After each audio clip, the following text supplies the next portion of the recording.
Hello guys, आपके अपने YouTube channel Rohit study base पर स्वागत है। तो गाइज, आज हम लोग करेंगे क्लास 10th का गणित का एक्सरसाइज 1.2 का तीसरा अध्याय है ना। अगर आप लोग हमारे यूट्यूब चैनल पर नए हैं तो रोहित स्टडी BSCB को सब्सक्राइब कर लीजिए और हमारे यूट्यूब परिवार से जुड़ जाइए। तो हम लोग क्वेश्चन नंबर आज 3 करेंगे, है ना। देखिए कि अभाज्य गुणनखंड विधि द्वारा निम्नलिखित पूर्णांकों का एचसीएफ और एलसीएम ज्ञात कीजिए। अभाज्य गुणनखंड विधि द्वारा निम्नलिखित पूर्णांकों का एचसीएफ और एलसीएम ज्ञात कीजिए। तो हम लोग कैसे करेंगे? पहला करेंगे हम लोग। पहले क्या है? पहला कि 12, 15 और 21 का एचसीएफ ज्ञात करेंगे। 12, 15 और 21 का एचसीएफ ज्ञात करेंगे। क्या होगा? तो पहले गुणनखंड कर लेंगे। 12 का 2 से 6, 2 से 3, तो इसका गुणनखंड क्या लिख सकते हैं? 12 बराबर 2 गुना 3, ठीक है। फिर 15 का गुणनखंड कर लेते हैं। 15 का 3 से लगाएंगे तो 5, 3 से लगाएंगे तो 5, तो क्या हो जाएगा? 15 बराबर हो जाएगा 3 गुना 5, ठीक है। और 21 का गुणनखंड कर लेते हैं। 21 का, तो 21 को लगाएंगे 3 से तो 7, 21 को लगाएंगे 3 से तो 7, 21 को लगाएंगे 3 से तो 3 गुना 7। अब देखिए इसको लिख सकते हैं इस ढंग से और कि 2 गुना 2 है तो 2 का पावर 2 गुना 3, 2 का पावर 2 गुना 3। तो हम लोग को निकालना क्या है यहाँ पे? एचसीएफ निकालना है। एचसीएफ है ना। निकालना क्या है? एचसीएफ। तो ध्यान दीजिएगा, ये निकालना है एलसीएम। तो पीछे के वीडियो में बता दिए हैं क्वेश्चन संख्या 2 तक। वहां पर बोले थे एचसीएफ को मौसा बोलते हैं और एलसीएम को मौसी बोलते हैं, है ना। एचसीएफ को मौसा और एलसीएम को मौसी, एक मौसा और इसको मौसी, है ना। बोलो कि ऐसा क्या हुआ, है ना। तो मान लीजिए कि एचसीएफ का ससुराल में 3 साला है। 12, 15 और 21 3 साला है, ठीक है। अब ये मौसा है और ये मौसी है ना किसी का। और ये मतलब एलसीएम का 3 भाई है, ठीक है। ये 3 क्या है? ये 3 भाई है, ये 3 भाई है, 12, 15, 21। और ये मतलब ये दोनों हस्बैंड और वाइफ है, ठीक है। ससुराल में अभी कैसे करेगा? ये मतलब एलसीएम सोचते हैं ना कि हमारे भाई के को घर में मान लिया लास्ट फंक्शन है ना। ये फंक्शन जो है लास्ट अंतिम बार फंक्शन है। सोच रहे कि जो हमको लेना है ससुराल से केवल लेके चल आवे दान दहेज में, है ना। तो दान दहेज में केवल ले लावे तो क्या करेंगे? ये सोचता है, ये हमदर्दी दिखाता है कि हमको ज़्यादा अगर किसी से दबाव करके मांगेंगे तो हमको ज़्यादा मतलब वहाँ पर हमको कोई बुराई करेगा, तो बुराई से बचना चाहता है। इसलिए बोला कि इसका कहना है ये दोनों जो सब यहाँ है 12, 15, 21 जो तीनों यहाँ रहेगा। 3 साला है तो तीनों यहाँ रहेगा और जिसके पास सबसे कम रहेगा, है ना। देखिए पहले तीनों यहाँ क्या है? तो तीनों यहाँ क्या है? तो 3 है, 3 है, 3 है। तो तीनों तो आराम से दे सकता है ना। तीनों जो है 3 को आराम से दे सकता है कि खुशी से, बल मेरे पास है, मेरे यहाँ किसी को यहाँ कहीं किसी उधार लेना नहीं पड़ेगा, आराम से दे देगा। ये 3 ले लेगा। और कुछ ऐसा है जो दूसरा कुछ मिल रहा है तो इसमें 3 है, 3 है, 3 है, मिल गया। इसमें 2 है तो इसमें 2 नहीं है, इसमें भी 2 नहीं है। तो ये नहीं लेगा कि हमको भाई 2 देवो करो, क्योंकि अगर इससे 2 लेगा तो ये नाराज हो जाएगा ना दोनों। ये नाराज हो जाएगा, ये दोनों खुश रहेगा। अगर इससे 5 लेगा तो ये नाराज होगा, फिर इससे सब लेगा तो ये नाराज होगा। ये किसी को नाराज करना नहीं चाहता है। जो सब यहाँ है और सबसे कम वाला जिसका घात सबसे कम रहता है उसी को लेता है। तो CF बराबर हो गया 3 आंसर। और एलसीएम क्या करती है? ये हस्बैंड वाइफ दोनों का विचार उल्टा है।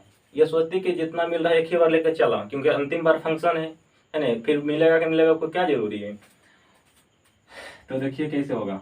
तो ये जो है ना, पहले बोलते हैं कि जो तीनों यहाँ है तो तीनों यहाँ है, लेकिन तीनों का घात यहाँ बराबर है तो 3 ले लेगी, है ना। 3 ले लेगी। उसके बाद क्या लेगी? 2 का पावर 2। ये बोलो कि अगर तुम्हारे यहाँ है तो उससे क्या है, फिर भी तुमको देना पड़ेगा। तो 2 के पावर 2 गुना। अगर बोले 5 इसके यहाँ लेकिन इसके यहाँ नहीं है, इसके यहाँ नहीं है, लेकिन उससे क्या है, अगर नहीं है तो क्या है, 5 है तो 5 देना पड़ेगा, है ना, तो 5 ले लेंगे, है ना। 7 है इसके यहाँ लेकिन इसके यहाँ इसके नहीं है, तो 7 भी लेना है, 7 भी ले लेगा, 7 भी ले लेगी। अब देखो गुना कैसे होगा, तो 3 गुना 2 का पावर 2 हो गया, 2 गुना 2, फिर गुना 5 और गुना 7। अब गुना करके हम लोग लिख लेंगे, है ना, कि 2 का 2, है ना, 3 दूनी 6, 3 दूनी 6, 6 दूनी 12, 12 पचे 60, 60 पचे 60 सती, 60 सती होता है 420। ये तुम्हारा आंसर है ना। क्या एचसीएफ आ गया 3, एलसीएम आ गया 420। ठीक है, अब हम लोग करेंगे इसका दूसरा पार्ट। अब हम करेंगे इसका दूसरा पार्ट। देखिए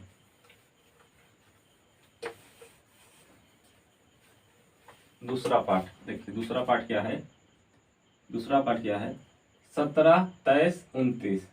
तो 17 का गुणनखंड करेंगे एक बार में, 17, है ना, इसको लेंगे 17 बराबर 17 गुना 1, 23।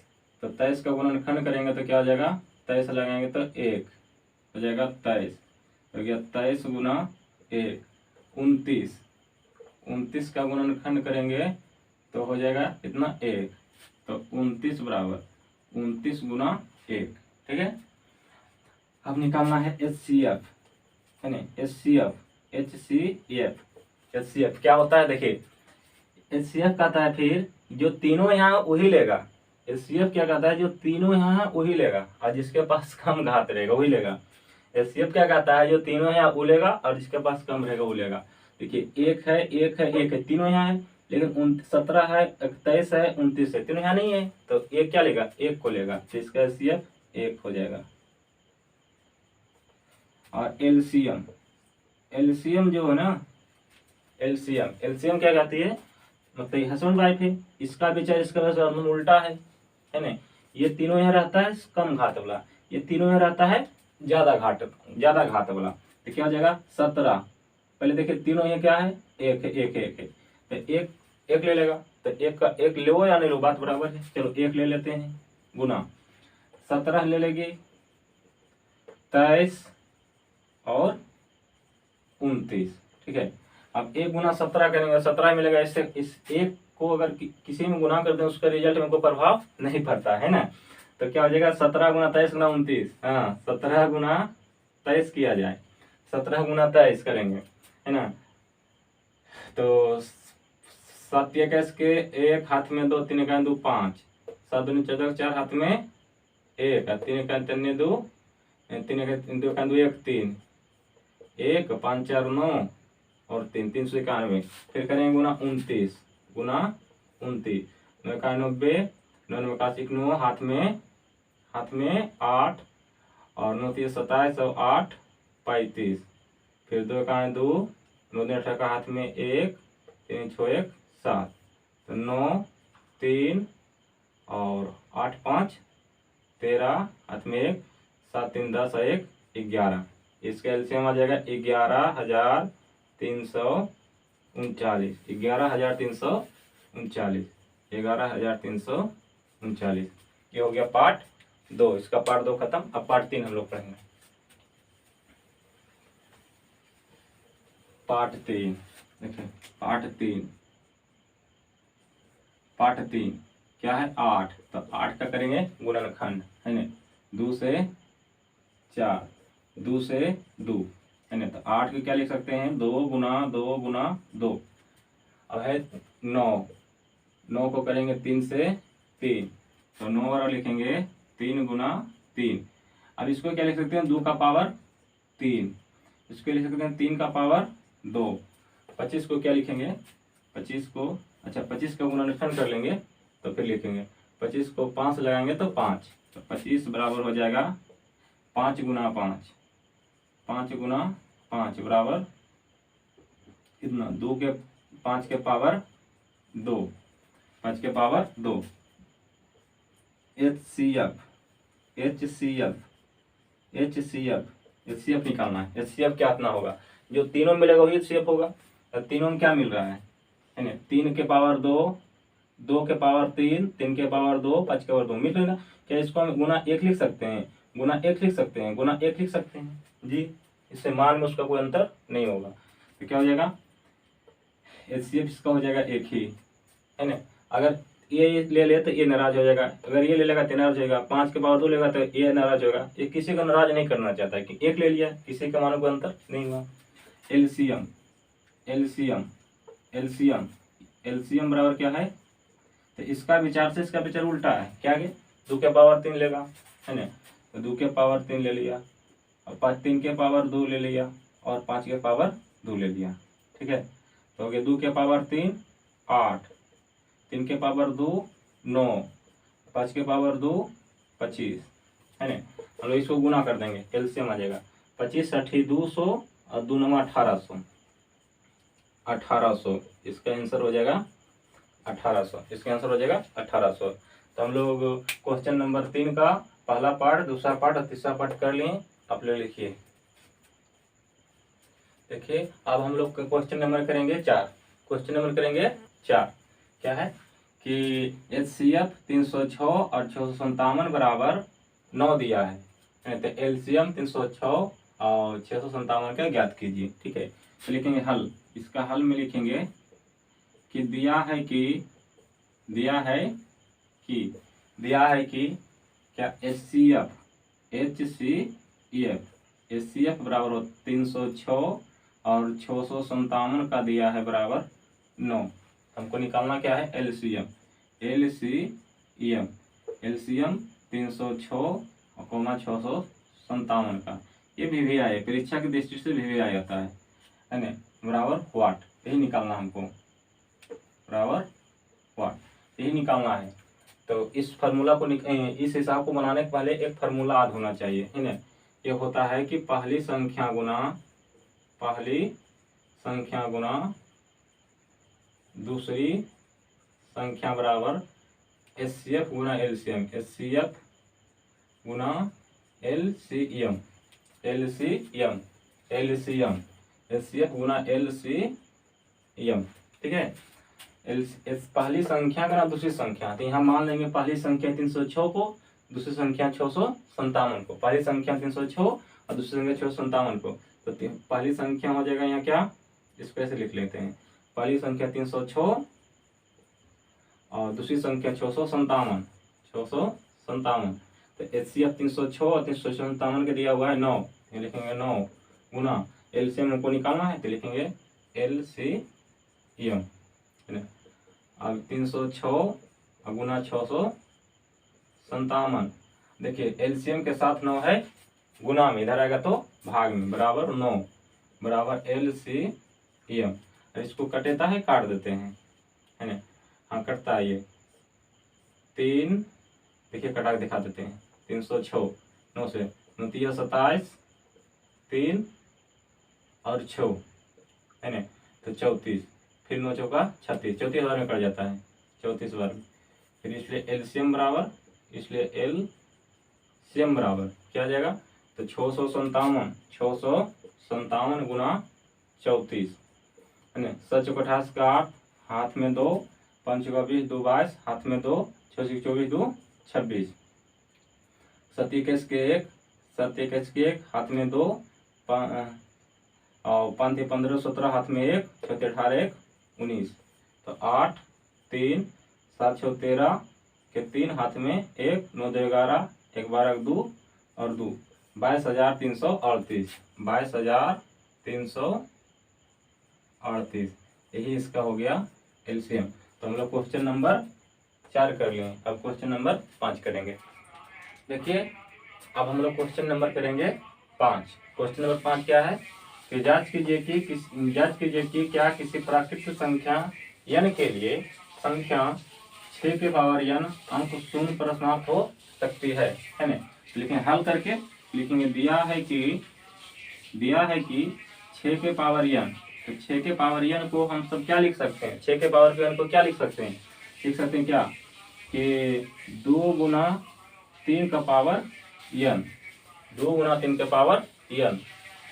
तो लिखेंगे ऐसे कि चूंकि है ना 6 के पावर n का, देखिए 6 का पावर n का, है ना, 6 का भाज्य गुणनखंड ऐसे करके आगे नहीं तो फिर आगे से लिख सकते हैं कि 2 का पावर n गुना 3 का पावर n, है ना, है ना। यहाँ लिखेंगे कि चूंकि 6 के पावर n का अभाज्य गुणनखंड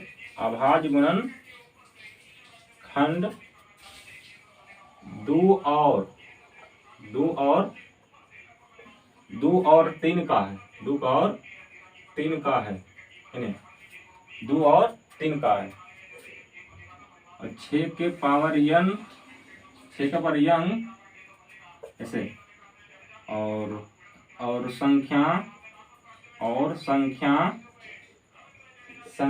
संख्या 6 के पावर n को शून्य पर समाप्त होने के लिए 5 का, है ना, 2 और 5 का अभाज्य गुणनखंड होना चाहिए। 2 और 5 का अभाज्य गुणनखंड होना चाहिए, गुणनखंड होना चाहिए। 2 और 5 का अभाज्य गुणनखंड होना चाहिए, लेकिन है क्या 2 और 3 का, तो 2 और 3 का है तो शून्य पर समाप्त नहीं हो जाएगा, इसलिए यहाँ लिख लेते हैं। यहाँ अतः 6 के पावर n, है ना, अंक शून्य पर समाप्त नहीं हो सकती है, नहीं हो सकती है। दिखाते हैं, अगर शून्य पर समाप्त होता तो इसका गुणनखंड 2 और 5 का होता, ठीक है, लेकिन यहाँ 2 और 3 का, इसलिए शून्य पर समाप्त नहीं होगा। थोड़ा सा आप लोग इसको लिख लीजिए, ठीक है, और लिखने के बाद थोड़ा सा एक चीज और थोड़ा सा समझने का प्रयास कीजिएगा। लिख लीजिए सब। अगर आ जाएगा कि 5 पर समाप्त कैसे हो सकता है, तो 5 पर किसी, है ना, नोट करके लिख लेंगे। यहाँ पे नोट करके पूरा मिटा देते हैं, उसको नोट करके लिखा देते हैं। नोट करके क्या, एक में कि किसी संख्या का इकाई अंक 5 होने के लिए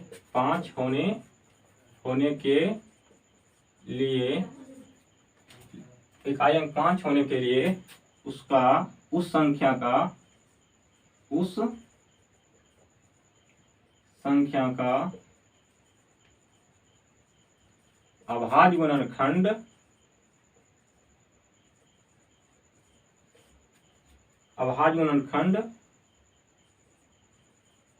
3 और 5 का होना चाहिए।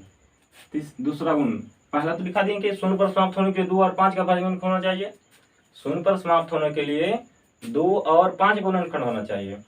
5 पर समाप्त होने के लिए 3 और 5 का गुणनखंड होना चाहिए। और किसी संख्या का इकाई अंक 1 पर 1 होने के लिए, है ना, उस संख्या का अभाज्य गुणनखंड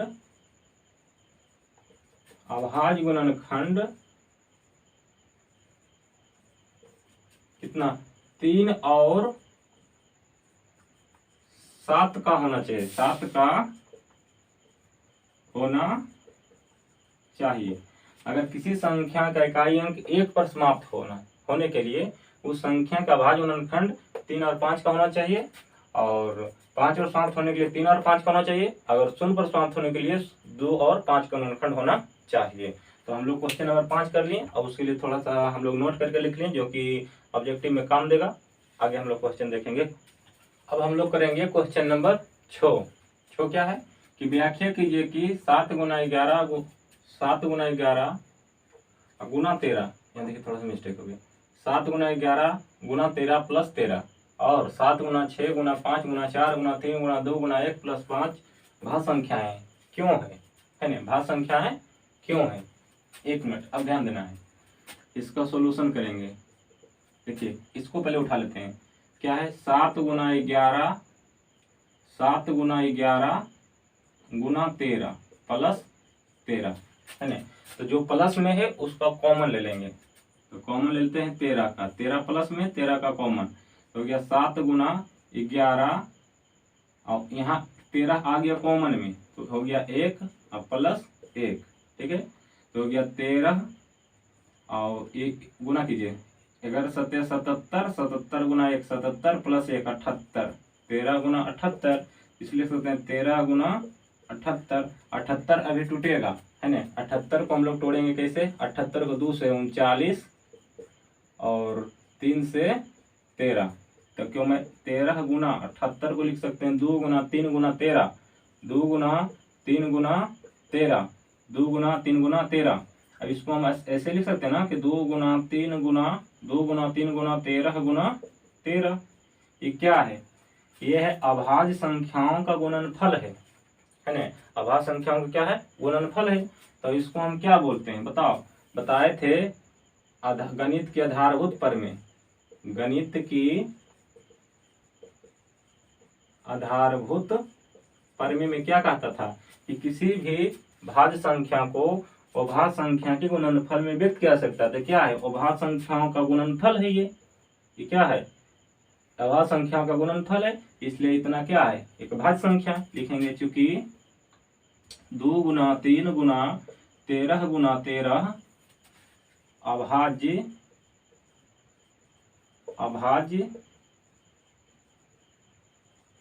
संख्याओं का गुणनफल है, गुणनफल है। तो अभाज्य संख्याओं के गुणनफल को में किस संख्या को लिख सकते हैं, तो भाज्य संख्या को लिख सकते हैं आधारभूत गणित के आधारभूत प्रमेय से। तो हो जाएगा क्या 7 गुना 11 7 गुना 11 गुना 13 प्लस अतः लिख लेंगे, अतः 7 गुना 11 प्लस गुना 13 प्लस 13 एक भाज्य संख्या है, एक भाज्य संख्या है। प्रूव्ड, जांच किए थे प्रूव्ड कर दिए है ना, कि प्रूव्ड हो गया।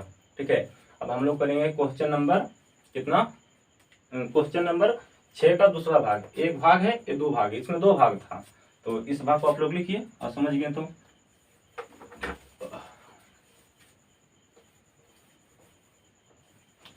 देखिए दूसरा भाग क्या है कि 7 गुना 6 गुना 5 गुना 4 गुना 3 गुना 2 गुना 1 प्लस 5 है ना। तो अब पहले अभी कॉमन कैसे लिए थे, जो प्लस में था उसको कॉमन ले लिए, यहाँ प्लस में 5 है तो 5 का क्या कर लेंगे हम लोग कॉमन कर लेंगे। तो क्या बचेगा 7 गुना 6 गुना 5 तो कॉमन आ गया है तो 4 बचेगा, 4 गुना 3 गुना 2 गुना 1 प्लस 5 कॉमन आ गया था, 1 बचा प्लस 5 में। अब इसको बारे बारे से गुना कर लेंगे। ठीक है, कैसे इंग्लिश कर लेते हैं, 2 तिया 6 6 चौका 24 24 छक्का 144 24 छक्का 144 144 गुना 7 तो 7 चौका 28 के 8 हाथ में 2 7 चौका 28 2 30 के 0 हाथ में 3 7 इकाई 7 और 3 10 1008 1008 और प्लस 1 1009 हो जाएगा। तो 7 5 गुना 1000 क्या हो जाएगा 5 गुना 1009। तो 5 एक अभाज्य संख्या है और 1009 भी एक अभाज्य संख्या है। तो ये क्या हो गया अभाज्य संख्याओं का गुणनफल हो गया। तो ये टोटल को गुना करेंगे तो एक भाज्य संख्या मिल जाएगा है ना। लिखेंगे चूंकि 5 गुना 1009 अभाज्य संख्याओं का गुणनफल है, अतः 7 गुना 6 गुना 5 गुना 4 गुना 3 गुना 2 गुना 1 प्लस 5 एक भाज्य संख्या है। जज हो गया, प्रूव्ड। ठीक है, तरह से पूरा कर लिए। तो हम लोग अब क्वेश्चन नंबर करेंगे कितना 7, क्वेश्चन नंबर 7 करेंगे। क्वेश्चन नंबर 7 क्या कहता है कि किसी खेल के मैदान के चारों ओर एक वृत्ताकार पथ है ना। खेल के मैदान के चारों ओर जो है ना एक वृत्ताकार पथ है इसे, ठीक है। और इस मैदान का एक चक्कर लगाने में सोनिया को 18 मिनट लगता है, जबकि इसी मैदान का एक चक्कर लगाने में रवि को 12 मिनट लगता है। मतलब सोनिया लड़की है, रवि लड़का है, तो सोनिया को ज्यादा लगता है, रवि को कम लगता है, ठीक है। उसके बाद कहेंगे रवि को लगते हैं। मान लीजिए कि वे दोनों एक ही स्थान और एक ही समय पर चलना प्रारंभ करके एक ही दिशा में, मान लीजिए यहाँ से रवि भी चलता है, यहाँ से क्या रवि भी चलता है, और यहीं से सोनिया भी चलती है ना। और एक ही दिशा में, मान लीजिए इस दिशा में ये चलना शुरू किया, इस दिशा में से है ना, इस दिशा में चलना प्रारंभ किया, चलना ऐसे प्रारंभ किया इस तरह से, ठीक है। तो क्या बोला कि एक ही दिशा में चलते हैं, कितने समय बाद वे पुनः प्रारंभिक स्थान पर मिलेंगे, है ना। प्रारंभिक स्थान पर यहाँ जो है, यहाँ पे इस तरह से कि चलना जब ऐसे शुरू किए इस ढंग से, तो कितने समय बाद जो ना इसी जहाँ चलना शुरू किए थे वहीं से, तो ये कम से कम समय में पूछ रहा है ना। ये पूछने इसका मतलब हुआ कि कम से कम समय बताइए कि कितना देरी मिलेगा। तो कम से कम कहता है तो एलसीएम निकालते हैं, और अधिक से अधिक या अधिकतम कहता है तो हम लोग एचसीएफ निकालते हैं। तो हम ये दोनों का क्या निकाल लेंगे, एलसीएम, है ना।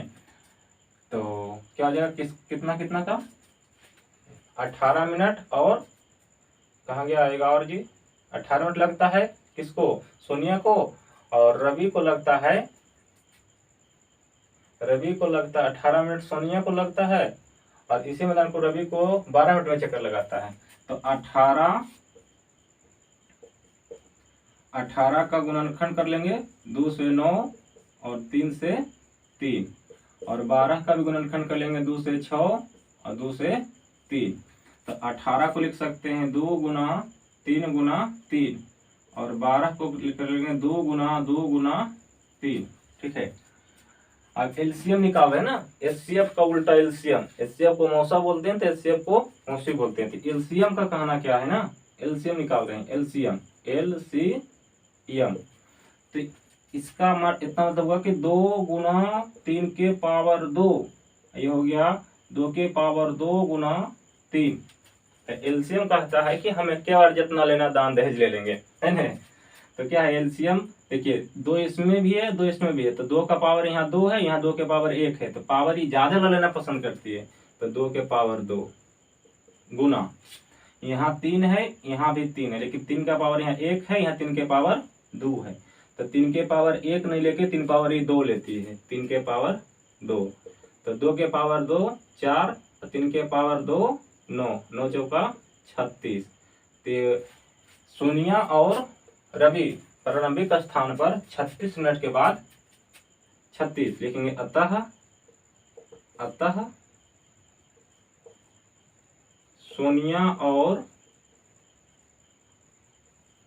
रवि प्रारंभिक स्थान पर 36 मिनट बाद मिलेंगे, 36 मिनट बाद मिलेंगे, यही इसका आंसर हुआ, है ना। तो इस तरह से हम लोग क्वेश्चन नंबर 7 कर लिए, और एक्सरसाइज 1.2 कंप्लीट हो गया। तो अभी आप लोग मेरे चैनल पर नए ज्वाइन लिए हैं, है ना। तो अगर वीडियो अच्छा लगा तो आप लोग चैनल को सब्सक्राइब कर दीजिए, वीडियो को लाइक कीजिए, और इस वीडियो को जितना ज़्यादा हो सके ज़्यादा शेयर कीजिए, जिससे और आपके आस पड़ोस का बच्चों का सबको लाभ पहुँचे और मेरा मनोबल बढ़े, है ना। और मेरा यूट्यूब परिवार आपके सहयोग से बड़ा हो जाएगा। तो अगला बार मिलते हैं, अब मिलते हैं एक्सरसाइज 1.3 में। तब तक के लिए जय हिंद, जय भारत।